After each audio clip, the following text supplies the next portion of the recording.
Olá pessoal, tudo bem? Meu nome é Leandro Cirilo e você está no canal Por que não Everest? E o livro de hoje é de Napoleon Hill, Quem Convence Enriquece, capítulo 7, seção 6, com o título Fechando a Venda. Antes de darmos continuidade, curta, compartilhe, se inscreva no canal, principalmente a função curtir, que ajuda muito ao YouTube entender que esse vídeo é relevante e ele vai mandar para cada vez mais e mais pessoas, tá? Então vamos lá. Não é verdade que o fechamento seja a parte mais difícil de uma venda. Não é difícil se o alicerce preparatório foi efetivamente assentado.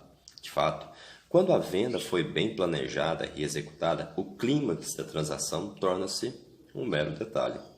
Saber como fechar uma venda faz a diferença entre sucesso e fracasso. Quer esteja vendendo ações e títulos públicos, móveis, cosméticos, seguros, publicidade, imóveis ou uma viagem de férias em 12 prestações. Você deve ter um fechamento antes de ter uma venda. Muitas vendas são perdidas antes de ser feito qualquer esforço para garantir uma decisão favorável ao produto ou serviço. Isso acontece quando o vendedor não consegue falar com a pessoa que pode dar um sim ou um não definitivo. Uma vez que esteja dentro da sala do comprador potencial para fazer a venda, o vendedor deve primeiro capturar a atenção dele. Estude a seção 5, neutralizando a mente do comprador. Muitos vendedores tentam o esquema da piada, usando o infame, abre aspas. Ouviu a última do, fecha aspas. Se você vai contar uma piada, deve ser depois de o comprador ter dado a deixa e contato algumas ou ter criado uma atmosfera propícia. Nunca pegue uma afirmação séria e tente fazer graça, tipo, abre aspas. Isso me lembra a história, fecha aspas. Tudo bem que é um fechamento. A porta é fechada. O vendedor, lamentavelmente mal informado, pensa que sexo é sucesso garantido. Em seu conceito de sexo, geralmente consiste na última piada suja, que não diverte nem estimula. Fumar ou não fumar? Muitas vendas são perdidas na segunda baforada de um cigarro. Nunca é adequado fumar durante uma venda. Alguns acham adequado fumar se pedem permissão. Isso é deveras ridículo, porque pouquíssimas pessoas vão proibir você de fumar. Outros acham que é adequado fumar quando o cliente oferece um cigarro. Um executivo de vendas viu uma venda virar fumaça em menos de 30 segundos quando o cliente potencial ofereceu um cigarro ao vendedor e este respondeu sem pestanejar. Abre aspas, não, obrigado, prefiro esse aqui. Fecha aspas. Acendeu seu cigarro e queimou a venda fumando sem parar durante o resto da apresentação. 3 meses depois, o cliente perguntou ao gerente de vendas o nome do vendedor que o acompanhara no dia em que ofereceram determinada promoção. O cliente lembrava do nome do programa, mas não do nome do vendedor. Ele fez vários comentários pontuais sobre por que não fez a compra. Abre aspas, fiquei me perguntando, fecha aspas, comentou o cliente aborrecido. Abre aspas, o que ele pensou que eu estava fumando, maconha ou um cigarro de palha? Fecha aspas. Embora o executivo compreendesse que a conversa houvesse se tornado negativa por causa do cigarro, pareceu um exagero que o incidente tivesse matado a venda tão rapidamente na cabeça do cliente. Quase 15 anos mais tarde, ele descobriu que a mulher do cavalheiro em questão havia herdado uma fortuna em uma companhia de tabaco. E na época, todos os sonhos de futuro dele estavam ligados ao sucesso daquela marca específica. Quando um cliente oferecer um cigarro, a regra simples e segura é dizer, não, obrigado. Além disso, pode ficar tranquilo que o cliente não está interessado em saber como você parou de fumar e se livrou do hábito.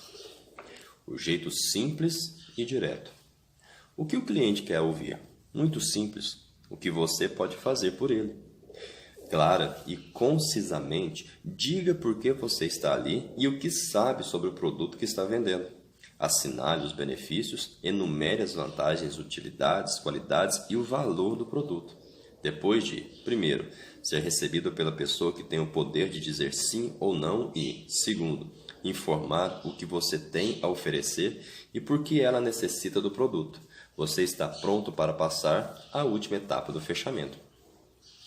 O supervendedor nunca volta a repetir ou requentar o que já falou.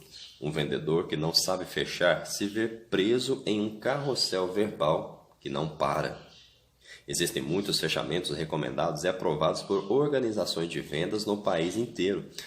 Em algum momento você vai encontrar vendedores que usam alguns ou todos eles. No entanto, acreditamos que um fechamento pode ser simplesmente, abre aspas, conduzir a venda a um bom termo, fecha aspas.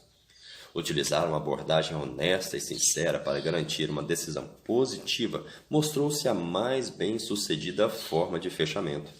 Os elementos básicos da apresentação e do fechamento de uma venda são tão simples e diretos que muitos vendedores ficam propensos a dificultá-los e correr riscos valendo-se de truques ou tentar ludibriar o cliente potencial com firulas. O ex-executivo de uma fundação viu uma apresentação de um, abre aspas, profissional, fecha aspas, que queria vender um serviço especial para os funcionários da organização, incluindo um suplemento semanal para as pessoas dos vendedores, ou um suplemento semanal para as esposas dos vendedores. Depois de 20 minutos de uma apresentação bem ensaiada e bem executada, o vendedor, bem vestido num terno de seda e camisa sob medida, começou o que chamava de, abre aspas, fechamento, fecha aspas. Primeiro, pôs a mão no bolso e tirou uma ratoeira, armou-a e acionou uma caneta de ouro, dizendo que, com esse serviço, o empregador nunca cairia na armadilha de estar sempre treinando novos empregados. A seguir, embaralhou cartas e tirou um full house, dizendo que o serviço cobria todos os empregados e que era uma mão vencedora para o cliente. Nesse momento, tirou o bloco de pedidos da pasta e colocou confiante em cima da mesa. Finalmente, pôs 2 amendoins com casca em cima da mesa e disse que o serviço custava aquela ninharia por dia. Como o executivo era um vendedor, nunca esqueceu da experiência. Não é preciso dizer que a resposta foi: não, obrigado. Mesmo assim, achou que o seu tempo havia sido bem gasto, pois testemunhou um exemplo infeliz, mas perfeito de como destruir uma venda, demonstrado por um vendedor competente que poderia ter vendido o produto rapidamente se tivesse sido honesto e ido direto aos fatos. O comprador potencial havia gostado dos benefícios do serviço e pensara seriamente em adquiri-lo, mas a ninharia por dia foi a única referência a preço, contrato ou acerto financeiro. Não só havia sido insuficiente, como um insulto à inteligência do cliente. Vender é muito divertido. É um negócio fascinante, com um potencial ilimitado. Quando você fala com a pessoa que pode dizer sim ou não, diz o que sabe sobre o produto e a conduz à compra, você pratica a verdadeira arte de vender. Quando vir que o cliente está comprando, apresente os fatos de que ele precisa para fechar a venda com você. Informe sobre futuros aumentos de preços, enfatize os períodos de promoção e descreva benefícios especiais. Sempre dê fatos para o cliente, fatos que sejam valiosos para ele ou para a empresa que ele representa. Saindo. Nenhuma venda é feita até chegar-se a um acordo definitivo. Não tenha medo de mostrar ao cliente como essa parte funciona. Se a sua empresa exige que você preencha um formulário de pedido ou obtenha uma ordem de compra, cheque ou pagamento adiantado. Solicite isso de maneira confiante e profissional. O mais importante é que você mostre gentilmente como sua empresa negocia. Se for um cliente novo, você deve explicar o procedimento. Se for um cliente habitual, discuta o que for necessário. Faça o que tem que ser feito com uma atitude segura e eficiente, poupando o tempo dele. Demonstre que você considera a venda concluída. Fechada a venda, comece a se despedir. Faça um cumprimento sincero e agradeça pela transação. Em determinadas ocasiões, um convite para um almoço ou jantar no futuro é uma ótima ideia. Um cumprimento pessoal enquanto você pega sua pasta também é aceitável, dependendo de quanto tempo faz que você conhece o cliente e de natureza da relação. Saia da sala com a mesma simpatia com que entrou. Um obrigado e um bom dia para a secretária são suficientes. Alguns vendedores entram no escritório com a cabeça erguida e ombros para trás, falando com todo mundo que estiver no bebedouro, depois de um ensaio com o assessorista. Tendo concluído a venda e fechado a porta do cliente, murcham e perde todo o brilho. Mantém um equilíbrio na maneira de entrar e de sair. Isso prepara o terreno para a próxima vinda e a próxima venda. Para resumir, lembre-se de que fechar uma venda é simples e consiste em 3 passos básicos. Primeiro, fale com a pessoa que pode dar uma resposta definitiva. Segundo, diga o que você tem a vender e por que acha que atenderá o interesse do cliente. Terceiro, conduza o cliente à venda. Para ilustrar a lição de como fechar uma venda, gostaríamos de contar a incrível história de uma ocasião em que Napoleon Hill achou absolutamente necessário fazer uma venda. Nem tanto por causa da conta, mas porque precisava mostrar a um aluno como os princípios da arte de vender funcionavam. Hill percebeu que, se falhasse, seu aluno e gerente de vendas, o jovem Jack Randall, perderia muitas e muitas vendas. Esse é um bom exemplo do que um super vendedor pode e vai fazer dentro de uma total honestidade, quando instigado por um motivo real para vender. A seguir, o relato de Napoleon Hill sobre a venda. A venda para uma lavanderia. Uma manhã, no meu escritório de Nova York, recebi um telefonema do presidente da Newark Loud Company. Ele pediu que eu fosse falar com ele sobre o treinamento de seus vendedores. Até então, nunca tinha ouvido falar de uma lavanderia que empregasse vendedores. Mais tarde, vinha saber que todos os motoristas da empresa eram autônomos e tinham que arranjar seus clientes e mantê-los. Para isso, tinham que entender alguma coisa de vendas. Era um campo novo para mim e decidi que ganharia aquele contrato, custasse o que custasse. Resolvi condicionar minha mente antes de ir a Newark, de modo que fosse impossível voltar sem a venda. As pessoas perguntaram: será que você consegue? Eu já tinha feito isso antes e sabia que poderia fazer de novo. Dei instruções ao telefonista para não me passar ligações até eu sair. Entrei no escritório e tranquei a porta. Sentei à mesa e comecei a condicionar a minha mente. Abre aspas. Napoleão, você vai se encontrar com o dono da lavanderia e não vai voltar até ter fechado o negócio. Fecha aspas. Repeti umas 500 vezes no mínimo, até chegar ao momento psicológico em que, mesmo antes de ver o cliente, eu soube que faria a venda. Para ter certeza, chamei meu gerente de vendas, Jack Randall, e falei: Jack, vamos a Newark fazer uma venda para a Newark Loud Company e não voltaremos antes de fechar o negócio. Ele disse: mas de onde você tirou essa coisa de não voltaremos? Tenho família e tenho que voltar. Também tenho família e vou voltar, mas não voltarei antes de fecharmos a venda, respondi. Eu estava até levando a minha mala de pernoite para o caso de ter que dormir lá. Quando fomos apresentados ao presidente, ele falou: os senhores chegaram bem na hora, são 15 para o meio-dia. Vamos almoçar no Athletic Club. E depois vamos à biblioteca, onde podemos sentar sem interrupções enquanto conversamos. Olhei para Jack e ele piscou como se diz: está no papo, chefe. Era o que ele pensava, e eu também. Durante o almoço, o dono da lavanderia começou a falar dos problemas. Alguém havia espalhado entre os clientes a informação de que o trabalho da empresa não era higiênico. O fato havia chegado aos motoristas, que vinham perdendo uma conta atrás da outra. Na hora em que eu ouvi a história, soube o que tinha de ser feito. Falei onde achava que estava o erro, como poderia ser consertado e quanto tempo levaria.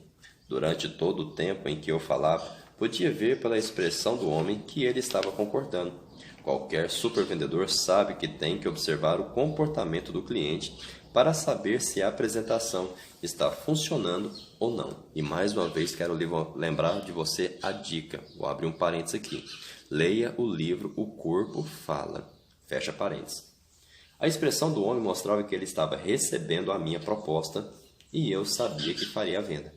Depois que falei tudo o que precisava, diminuí um pouco o ritmo, o dono da lavanderia então falou: Sr. Hill, gostei do seu plano, gostei muito mesmo, e também de você e do seu gerente, mas o obstáculo. Esse é o momento que geralmente acontece nas vendas, o momento inesperado em que surge alguma coisa para impedir o cliente de ir em frente. Mas, ele continuou, Quando liguei para o seu escritório, também telefonei para outros 2 cavalheiros que treinam vendedores e agendei compromissos. Eles vão vir amanhã. Tenho certeza de que o contrato vai ser seu. Por isso, depois da entrevista com eles, ligarei para o seu escritório. Esse seria o momento perfeito para eu me levantar e dizer: obrigado pelo almoço e pela sua cortesia. Depois que ouvir as propostas deles, me telefone. E a maioria dos vendedores teria feito isso. Eu também, se antes não tivesse condicionado minha mente e não voltar até concluir a venda. O que você faria se estivesse no meu lugar naquele momento? Eu fiz o seguinte: ignorei o que ele falou e passei para a segunda fase do meu discurso de vendas. Um bom vendedor sempre tem 2, 3 ou 4 abordagens diferentes, mas não usa todas ao mesmo tempo. Falei por uns 5 ou 6 minutos até voltar a diminuir o ritmo. Finalmente, o senhor dono da lavanderia perguntou: Sr. Hill, se você estivesse no meu lugar, o que faria? Era exatamente a deixa que eu esperava. Faria o seguinte: telefonaria para os outros 2 cavaleiros e diria que já contratei Napoleon Hill. Agradeceria pela atenção e lhe pouparia de uma viagem até aqui e disse. Ele replicou: caramba, é exatamente o que vou fazer. Trocamos um aperto de mão e fim. É certo que os resultados virão.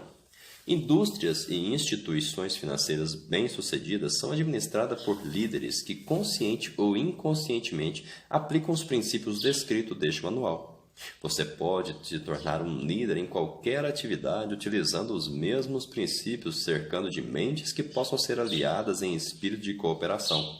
Quer esteja no topo ou subindo na vida, o livro ajudará a desenvolver e manter suas melhores qualidades em foco. Experimente. Adote as ideias, as características e os princípios que desejar.